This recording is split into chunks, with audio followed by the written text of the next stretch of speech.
Mogadiscio se dit prête à équiper et à payer son armée quelques jours après l'annonce des États-Unis disant qu'ils suspendaient leur soutien militaire à l'armée somalienne dans sa lutte contre Al-Shabaab.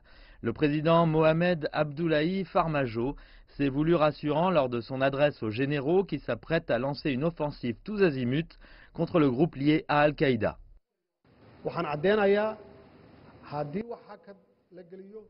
Je vous assure que si l'aide est stoppée, le gouvernement multipliera ses efforts pour que cette suspension n'affecte personne. Qu'il s'agisse des salaires ou des équipements, le gouvernement donnera ce qu'il faudra. Je vous le dis, nous devons dépendre de nous-mêmes. Nous remercions les étrangers pour leur soutien. S'ils formulent des critiques, nous devons rectifier les choses.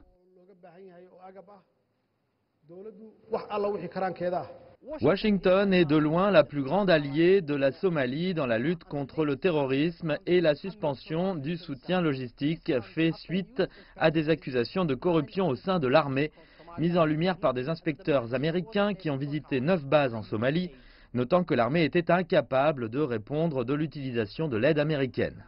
Toutefois, afin de rassurer les donateurs, les dirigeants somaliens ont établi un bureau au siège du ministère de la Défense à Mogadiscio, ayant pour vocation d'œuvrer à la reconstruction de l'armée nationale.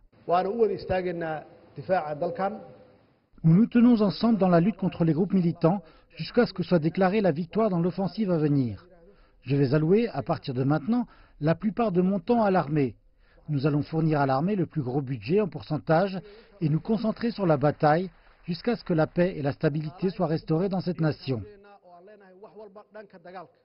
Le secrétaire américain à la Défense James Mattis a salué la nouvelle direction somalienne la semaine dernière, disant que le pays avait enfin un président digne de son soutien, même s'il a noté que la culture de la corruption serait difficile à changer. L'Amérique ne fait pas que des drones, ils mènent aussi des opérations au sol. Je pense qu'ils doivent repenser leur approche stratégique de la Somalie.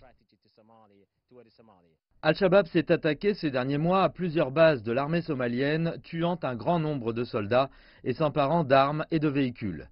Les troupes de l'Union africaine ont déjà commencé à se retirer de Somalie 10 ans après leur déploiement, mais après les attaques récentes, le conflit compte désormais parmi les plus meurtriers du continent. L'embargo sur les armes est toujours en place depuis des décennies et les experts pensent que la suspension de l'aide américaine va porter un coup très important à la campagne américaine de lutte contre le terrorisme.